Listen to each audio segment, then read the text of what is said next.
Of 2024. I would like to start off by congratulating all of you for successfully making it to this achievement today. I'm sure your high school graduation was not what you had imagined, and most likely neither was your first couple years of college.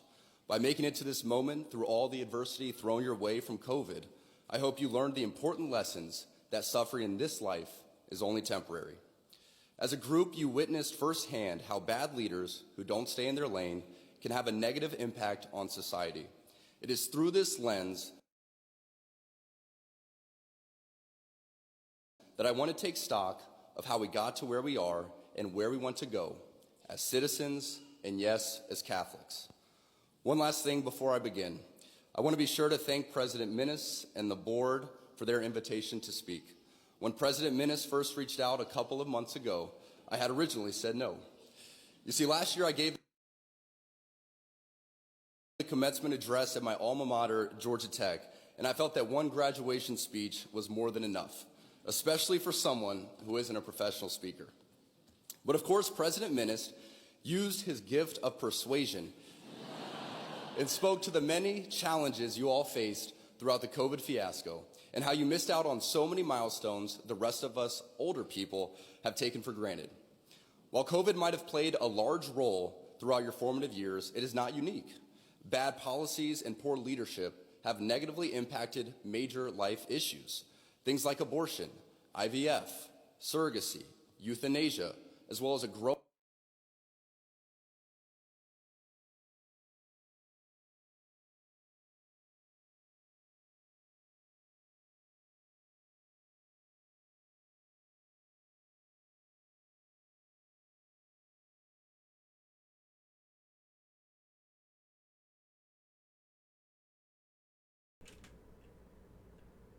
There we go. What the fuck was that all about? Sometimes that shit does some weird shit. Anyways. growing support for degenerate cultural values in media all stem from the pervasiveness of disorder. Wow, okay. Our own nation is led by This a dude's man going who for the publicly throat. and proudly proclaims his Catholic faith, but at the same time is delusional enough to make the sign of the cross during a pro-abortion rally. He has been so vocal in his support for the murder of innocent babies that I'm sure to many... So, is this the new fucking trend now? Like, people using their celebrity to go to fucking commencement speeches and then spew their political beliefs? Like, the fucking students here don't give a shit about, like, they're graduating and he's spewing his fucking propaganda. people, it appears that you can This is be a both commencement Catholic speech. I don't know who the fuck this guy is. I don't watch sports. He's some football player. His name's Harrison Butker. and pro-choice. He is not alone. From the man behind the COVID lockdowns to the people pushing dangerous gender ideologies onto the youth of America, they all have a glaring thing in common. They are Catholic. This is an important reminder that being Catholic alone doesn't cut it. These are the sorts of things we are Hold on. Is he saying Joe Biden was behind the COVID lockdowns? Because Joe Biden wasn't president when COVID started. told in polite The society fuck? to not bring up. You know, These the people are so difficult fucking and unpleasant stupid. things. But if we are going to be men and women for this time in history, we need to stop pretending that the Church of Nice is a winning proposition. We must always speak and act in charity, but never mistake charity for cowardice. It is safe to say that over the past few years, I've gained quite the reputation for speaking my mind. I never envisioned myself nor wanted to have this sort of a platform, but God has given it to me, so I have no other I gotta choice find out where the but to fuck this embrace is it at. and Like- preach more hard truths about accepting your lane and staying in it. As members of the church founded by Jesus Christ, it is our duty and ultimately privilege to be authentically and unapologetically Catholic. Don't be mistaken, even within the church, people in polite Catholic circles will try to persuade you to remain silent. There even was an award-winning film called Silence, made by a fellow Catholic, wherein one of the main characters, a Jesuit priest, abandoned the church and as an apostate, when he died, is seen grasping a crucifix. I didn't realize that this was just gonna be non-stop propaganda. There's just one specific part I was looking for, but so far this is fucking ridiculous. Quiet and unknown to anyone but God. As This a fucking friend of guy. Benedictine College, His Excellency Bishop Robert Barron said in his review of the film, It was exactly what the cultural elite This want to fucking see in guy Christianity. is out of control. Private, I mean, hidden away, his views are and not harmless. different from other Our people. Catholic It's just faith weird that has this always is what been he's talking about at a countercultural. fucking Our Lord, high along school with countless commencement followers, speech. It's were got to all be a put to Christian death school. for It their has to be, adherence right? to her teachings. The world around us says that we should keep There's our no way beliefs this to isn't a Christian ourselves school. whenever they go against the tyranny of diversity, equity. Could you imagine someone delivering a We speech like fear this at a speaking fucking truth public school? because now, unfortunately, truth is in the minority. Congress just passed a bill where stating something as basic as the biblical teaching of who killed Jesus could land you in jail. But make no mistake, before we even attempt to fix any of the issues plaguing society, we must first get our own house in order, and it starts with our leaders. The bishops and priests appointed by God as our spiritual fathers must The child molesters? Is that what he's talking about? The bishops and priests appointed by God, the ones that touch children? be rightly ordered.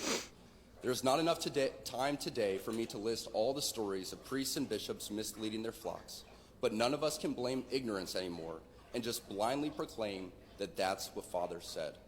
Because sadly, many priests we are looking to for leadership are the same ones who prioritize their hobbies or even photos with their dogs and matching outfits for the parish directory.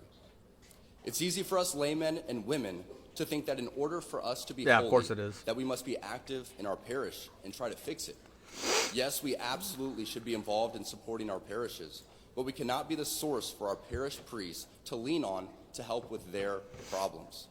Just as we look at the relationship between a father and his son, so too should we look at the relationship between a priest and his people. It would not be appropriate for me to always be looking to my son for help when it is Oh, my he's a job fucking as tool, his hella father bad. to lead him. Look. This is the guy that's like, hey, you guys want to go out this weekend on my father's yacht? Like, I know, like, I've worked with guys who have a similar look, and it's like the beard and the hair, but like it's too well groomed, right? Like it just. St. Jose Maria Escriva states that priests are ordained to serve and should not yield to temptation to imitate lay people, but to be priests through and through. Tragically, so many priests revolve much of their happiness. Like, it's funny because the only reason this doesn't sound like some people will watch this and it's not immediately off-putting to them. I mean, one, obviously he's saying shit that they agree with, but two is because, like, oh, it's an attractive guy. Like, if you take this exact same speech and have it come out of fucking Rudy Giuliani's mouth, people will be a lot more disgusted by it. From the adulation they receive from their parishioners. And in searching for this, they let their guard down and become overly familiar.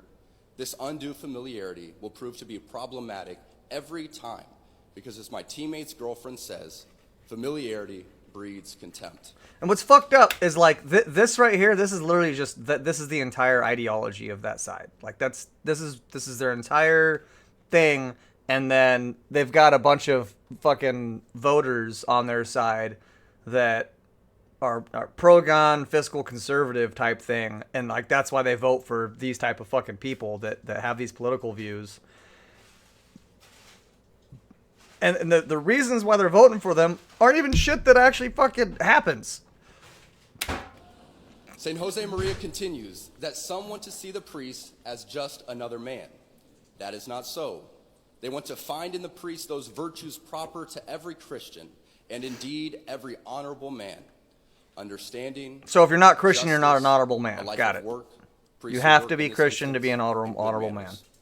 It is not prudent as the laity for us to consume ourselves in becoming amateur theologians so that we can decipher this or that theological teaching, unless, of course, you are a theology major. We must be intentional with our focus on our state in life and our own vocation. And for most of us, that's as married men and women. Still, we have so many great resources at our fingertips that it doesn't take long to find traditional and timeless teachings that haven't been ambiguously reworded for our times. Plus, there are still many good and holy priests, and it's up to us to seek them out.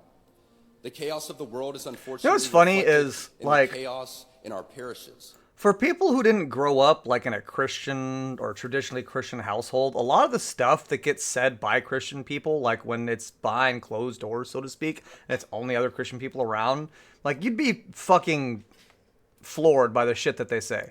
and sadly, in our cathedrals too. As we saw during the pandemic, too many bishops were not leaders at all. They were motivated by fear of being sued, fear of being removed, fear of being disliked. They showed by their actions, intentional or unintentional, that the sacraments don't actually matter. Because of this, countless people died alone without access to the sacraments, and it's a tragedy we must never forget. As Catholics, we can look to so many examples of heroic shepherds who gave their lives for their people, and ultimately, the church. We cannot buy into the lie that the things we experienced during COVID were appropriate. Over the centuries, there have been great wars, great famines, and these people are still butthurt about COVID. Like, yes, even great diseases. All that came with a level of lethality and danger. But in each of those examples, church leaders leaned into their vocations and ensured people that their were literally received fucking the dying. sacraments. Great saints like St. Damien of Malachi, who knew the dangers of his ministry, stayed for 11 years as a spiritual leader. Like, how many fucking people died from COVID? How many fucking...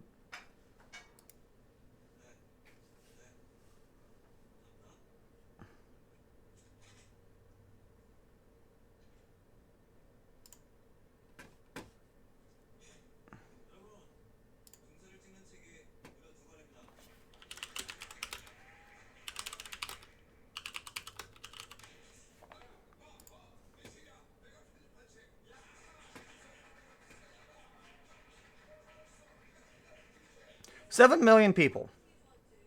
7 million people died from COVID.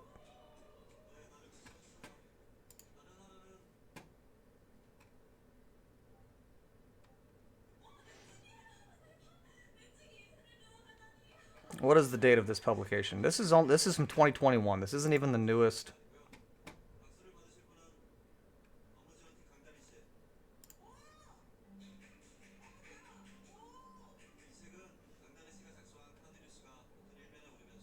As of April 13th, 2024, 7 million people have died. I mean, that's a pretty big jump. It's flattened out, which is good. You know, we flattened the curve. But holy fucking shit. Like, this fucking guy. In each of those examples, church leaders, we cannot buy into the lie that the things we experienced during COVID were appropriate. They made you wear a mask! They just want you to wear a piece of cloth over your face. Over the centuries, there have been great wars, great famines, and yes, even great diseases. All that came Stay with away a from level like of lethality and danger. But in each of those examples, church leaders leaned into their vocations and ensured that their people received the sacraments. Great saints like St. Damien of Malachi, who knew the right, they're dangers mad of his because ministry, they were telling stayed for people 11 that they years as couldn't a spiritual congregate at leader churches. to the leper colonies of Hawaii. Like, his heroism is looked at today as something set apart and unique. When here's a ideally, hot take. it should Let not him. be unique at all. Let him. As a father loves his child, so a shepherd should love his spiritual You know what's children. funny is, like, That goes even more so. I guarantee you, if you look at the fucking numbers, there's a disproportional amount of people who were conservative voters that died from COVID because they refused to acknowledge that it was a real fucking thing. And then they're surprised that they lost the next election. Well, you lost a bunch of fucking voters, so, like, why is this surprising? So for our bishops, these men who are present-day apostles.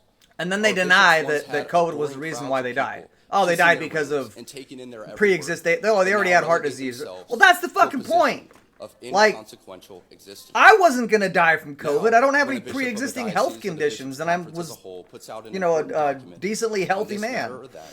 Nobody Young even enough. takes a moment to read it, let alone follow it. No. Today, our What the shepherds are fuck? far more concerned with keeping the doors open to the chancery than Dude, they this are shit with makes me look saying like I the have difficult titties. stuff out loud. It seems that the only time you hear from your bishops is when it's time for the annual appeal. Whereas we need our bishops to be vocal about the teachings of the church, setting aside their own personal comfort and embracing their cross. Our bishops are not politicians, but shepherds. So instead of fitting in the Oh, they world, fucking act going like along to get politicians. along, they too need to stay in their lane and lead. I say all of this not from a place of anger, as we get the leaders we deserve. Right, But this so does make me reflect. they're definitely butthurt that there's a lot of like in Catholicism. There's actually quite a few very progressive people at the head of Catholicism, at least progressive, more progressive than what is traditional, and they're upset about that too. On staying in my lane and focusing on my own vocation and how I can be a better father and husband. I'm sorry, but how is preaching your fucking? Oh wait, I keep forgetting he's at a Catholic school, so of course he's doing this. But like, And live in the world, but not be of it.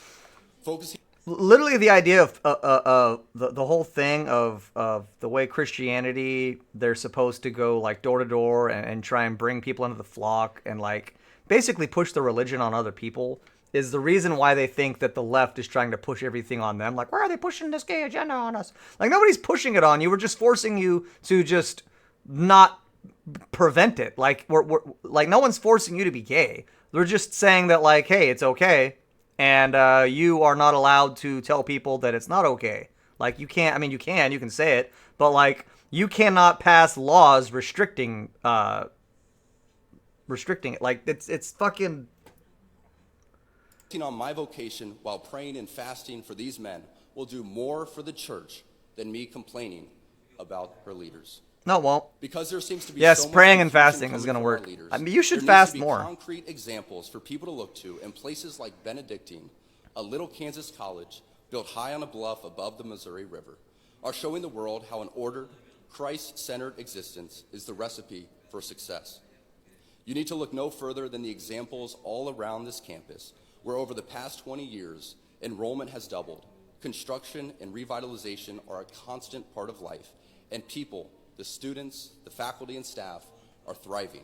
God, This didn't happen by chance. This shit just... In a deliberate Oh, movement God, to I hate embrace these types of traditional settings in Catholic general. values, I do not like Benedictine has gone pageantry. from just I hate the another fucking, like, liberal nobody arts dresses school, like that. I nothing really set don't apart, fucking like to a thriving beacon of the way hope, we stick and to a these... reminder to us all that when you embrace tradition, success, worldly and spiritual, will follow. That's literally a logical fallacy.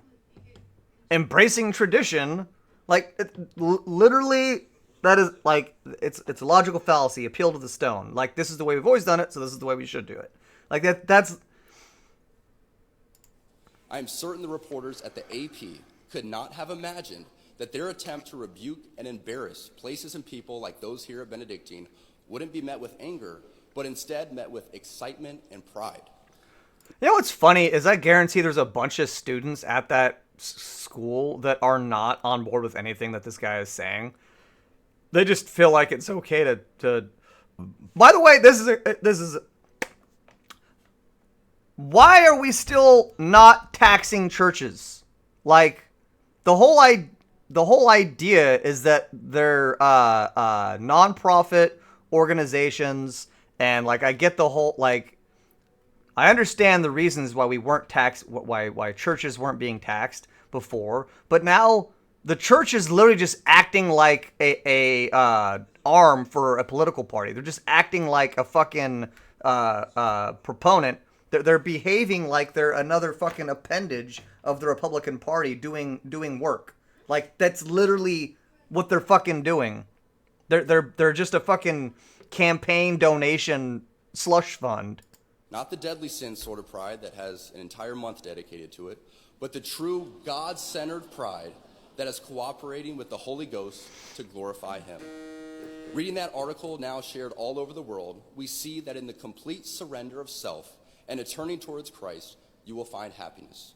Right here in a little town in Kansas, we find many inspiring lay people using their talents.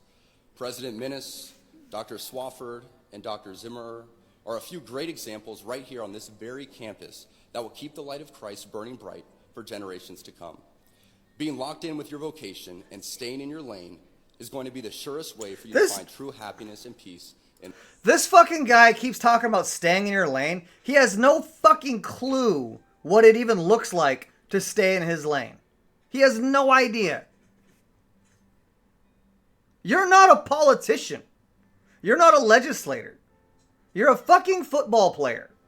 But you're out here preaching your fucking politics and your worldviews to a graduating class of people. What about that is staying in your own fucking lane? Shut the fuck up and go practice kicking a ball. That's your lane. In this life, It is essential that we focus on our own state in life, whether that be as a layperson, a priest, or religious. Ladies and gentlemen of the class of 2024, you are sitting at the edge of the rest of your lives. Each of you has the potential to leave a legacy that transcends yourselves and this era of human existence. In the small ways, by living out your vocation, you will ensure that God's church continues and the world is enlightened by your example. For the ladies present today, congratulations on an amazing accomplishment. You should be proud of all that you have achieved to this point in your young lives. I want to speak directly to you briefly because I think it is you, the women, who have had the most diabolical lies told to you. How many of you are sitting here now about to cross this stage and are thinking about all the promotions and titles you are going to get in your career? Some of you may go on to lead successful careers in the world, but I would venture to guess that the majority of you are most excited about your marriage and the children you will bring into this world. I can tell you that my beautiful wife, Isabel, Oh, because that's women's whole purpose, right? would be the first to say that her life truly started when she began living her vocation as a wife and as a mother. I'm on this stage today and able to be the man I am because I have a wife who leans into her vocation. What's her I'm vocation? beyond blessed with What the is her many talents vocation? God has given me, but it cannot be What- overstated I want to know. that all of my success is made. I want to know what her vocation is. Leans into her vocation. Is she a fucking stay-at-home mom? Like, is that her vocation? What the fuck is this guy's name? Harrison Butker?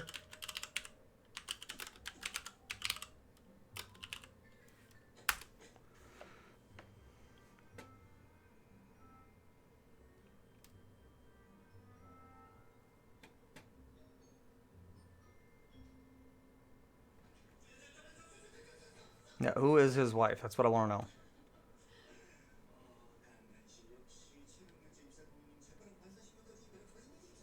Okay, Isabel Butker. That's okay. All about Isabel Butker. All right. What does she do for a living? No. No. Okay, but what does she do?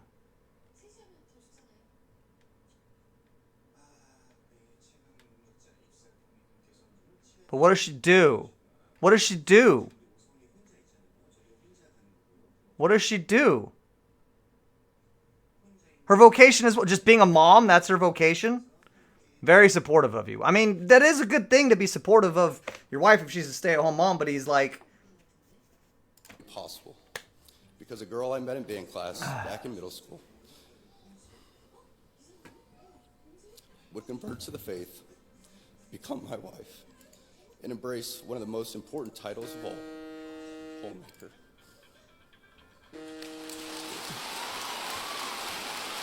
What the fuck happened to my fucking camera? My fucking... Look at this shit. My camera froze.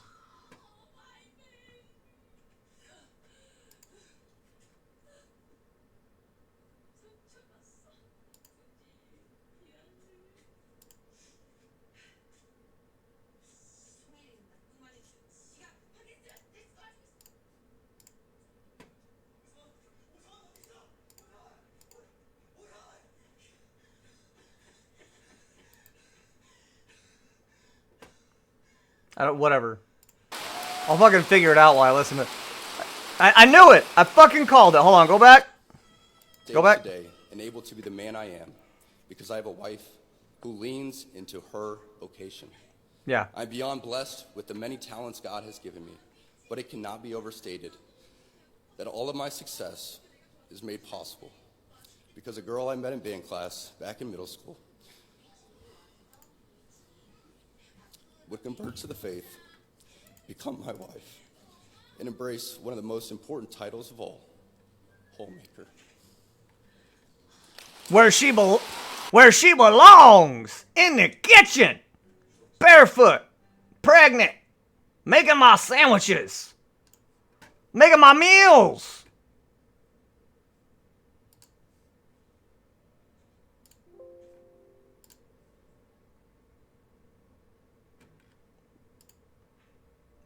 Where she belongs. Yeah, apron on, in the kitchen. Fucking...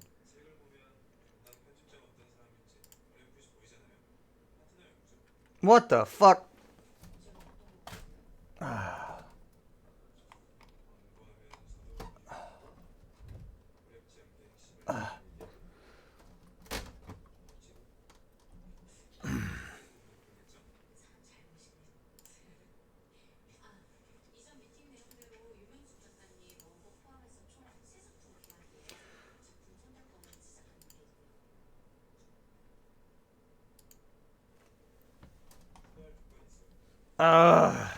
What the fuck, dude?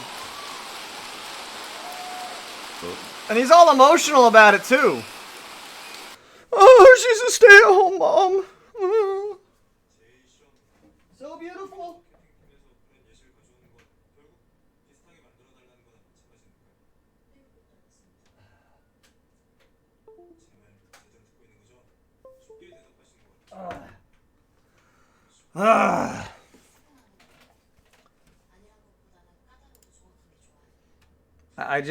I don't.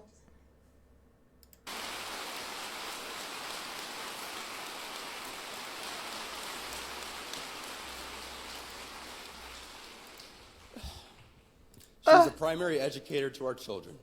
She's the one who ensures I never let football or my business become a distraction from that of a husband and father. She's the person that knows me best at my core, and it is through our marriage that, Lord willing, we will both attain salvation. I say all of this to you because I have seen it firsthand. There we go. I'm back. When they disregard the outside noise and move closer and closer to God's will in their life. Yeah. The dream of having a career might not have come true, but if you asked her today if she has any Yes. regrets in her decision, she would laugh out loud without hesitation. Yeah, I got it. Heck, no. It's because stupid camera I had to gets a lot fucking. of praise and has been Anyways. given a platform to speak to audiences like this one today. I pray that I always use my voice for God and not for myself. Everything I am saying to you is not from a place of wisdom, but rather a place of experience. I am hopeful that these words. Oh, look at this man. He's so grizzled and wrinkly, man. He just looks like he has so much experience. Will be seen as He looks like not he has older than just you, who feels it is imperative that this class, years and this years of generation, experience. and this time in our society must stop pretending that the things we see around us are normal. Heterodox ideas abound even within Catholic circles. For let's be honest, there is nothing good about playing God with having children, whether that be your ideal number or the perfect time to conceive. So, like,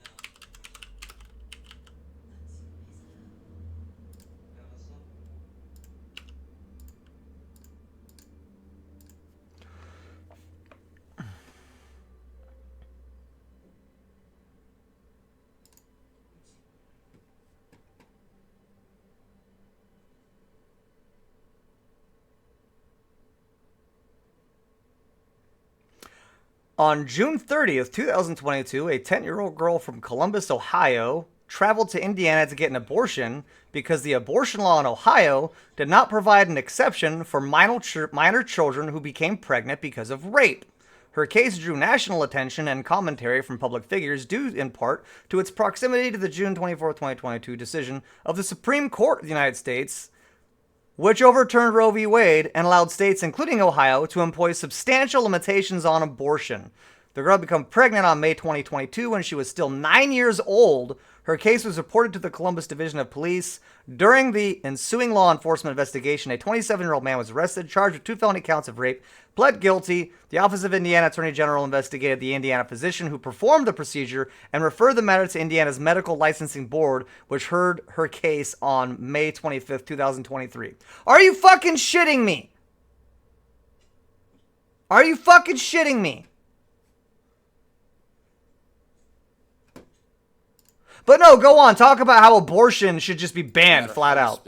There is nothing natural about Catholic birth control. It is only in the past few years that I have... There's nothing natural about raping a fucking 10-year-old child. Nine!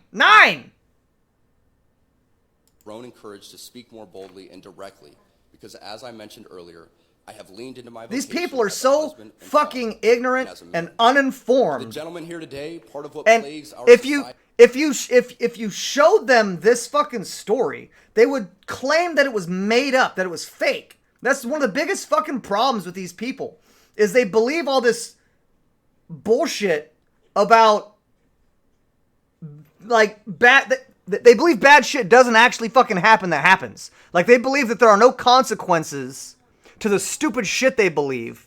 Oh, we just fucking ban abortion. Well, what about this? Well, I mean, that doesn't really happen. No, it fucking does happen. It fucking happens. And then they'll just pretend like it doesn't. They'll say it's fake or it's a hoax. This is what I mean by gaslighting. Ugh. Is this lie that has been told to you that men are not necessary in the home or in our communities. As men, we set the tone of the culture. Nobody's saying that. When that is absent, disorder, dysfunction, and chaos set in. This absence of men in the home is what plays a large role in the violence we see all around the nation. Other countries do not have nearly the same absentee father rates as we find here in the U.S. These are the... You want to talk about absentee father rates? These are the kind of... Like, conservative politics is the equivalent of buying a fucking house that's a piece of shit and, like, has mold damage and shit, and you go inside, and rather than actually fixing all of the fucking shit that's wrong with it, you just paint over everything. You just paint over all of it and pretend like it's not there. You just put a fresh coat of paint right over the moldy walls and shit and pretend like it was never moldy, and that fixes it. And a correlation could be made in their drastically lower violence rates as well. Be unapologetic in your masculinity, fighting against the cultural emasculation of men. Do hard things. Fuck. Never settle for what is easy. You might have a talent that you don't necessarily enjoy, but if it glorifies God, maybe you should lean into that over something that you might. Yes, it's the most important thing. Glory to God. That's experience as an introvert who now finds more important than myself as an personal immature satisfaction, public speaker enjoying your own and life. an entrepreneur. Something I never thought I'd be when I received. I'm so fucking tired of people calling themselves entrepreneurs. It's real fucking easy to be an entrepreneur when your daddy's got money. My industrial engineering degree. The road ahead is bright. Things are changing, society is shifting, and people, young and old, are embracing tradition. Not only has it been my vocation that has helped me and those closest to me, but not surprising to many of you, should be my outspoken embrace of the traditional Latin Mass. I've been very vocal in my love and devotion to the TLM and its necessity for our lives. But what I think gets misunderstood is that people who attend the TLM do so out of pride or preference. I can speak to my own experience, but for most people I have come across within these communities, this simply is not true. I do not attend the TLM because I think I am better than others, or for the smells and bells, or even for the love of Latin. I attend the TLM because I believe, just as the God of the Old Testament was pretty particular in how he wanted to be worshipped, the same holds true for us today. Oh yeah, the God of the Old Testament, fucking great, right? Like, you know, wrath and all that, fucking telling Abraham to sacrifice his fucking kid. Like, oh yeah, the God of the Old Testament, yes. The Old Testament was great. Aside from the lots of good stories in the Old Testament. Too many of our sacred traditions have been relegated to things of the past, when in my parish, things such as Ember Days, days when we fast and pray for vocations and for our priests, are still adhered to. The TLM is so essential that I would challenge each of you to pick a place to move where it is readily available. A lot of people have complaints about the parish or the community, but we should not sacrifice the Mass for community. I prioritize the TLM even if the parish isn't beautiful, the priest isn't great, or the community isn't amazing. I still go to the TLM because I believe the holy sacrifice of the Mass is more important than anything else. Is it more important than you sitting in a fucking barber's chair for like a good half hour to get that beard so perfectly manicured?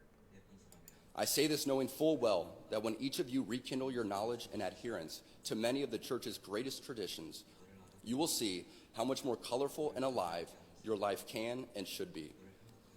As you move on from this place and enter into the world, know that you will face many challenges. Sadly, I'm sure he had his pastor help him with this speech. 100%. he had someone older than him inside of his religion help him with this speech. Like, this is so, this shit. It feels so familiar to me the way he's talking. That, like, it's fucking stressing me out. I'm sure many of you know of the countless stories of good and active members of this community who, after graduation and moving away from the Benedictine bubble, have ended up moving in with their boyfriend or girlfriend prior to marriage. Oh Some even no! leave the church and abandon God. It is always heartbreaking to hear these stories, and there's Oh, heaven forbid you move in with your boyfriend or girlfriend before you're married. Woo! You can't live together if you're not married. What's a tragedy? the desire to know what happened and what went wrong.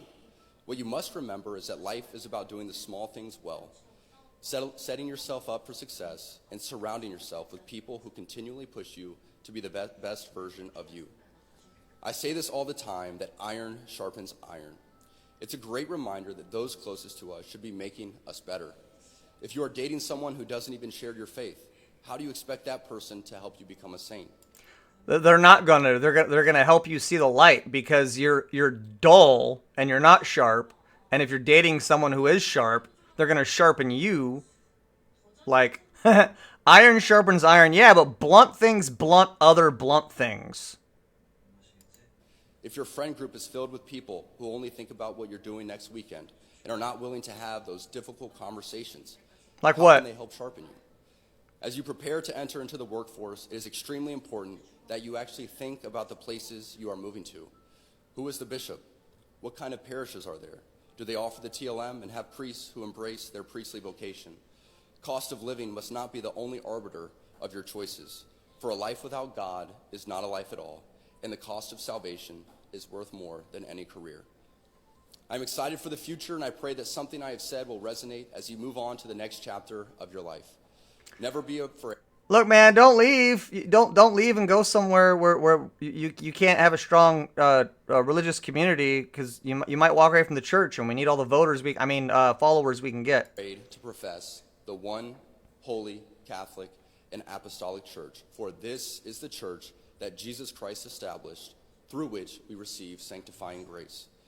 I know that my message today had a little less fluff than is expected for these speeches, but I believe that this audience and this venue is the best place to speak openly and honestly about who we are and where we all want to go, which is heaven. I thank God for Benedictine College and for the example it provides to the world. I thank God for men like President Minnis who are doing their part for the kingdom. Come to find out, you can have an authentically Catholic college and a thriving football program.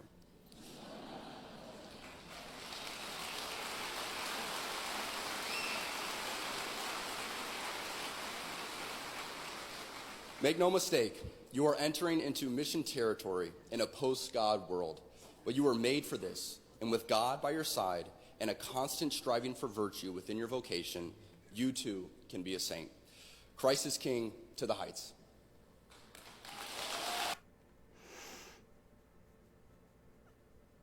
I must have talked over this shit.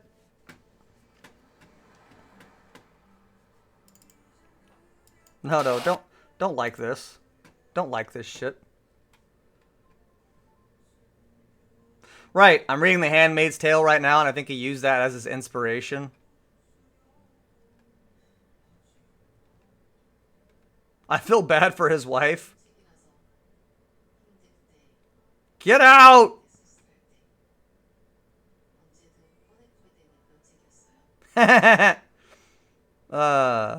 Jesus.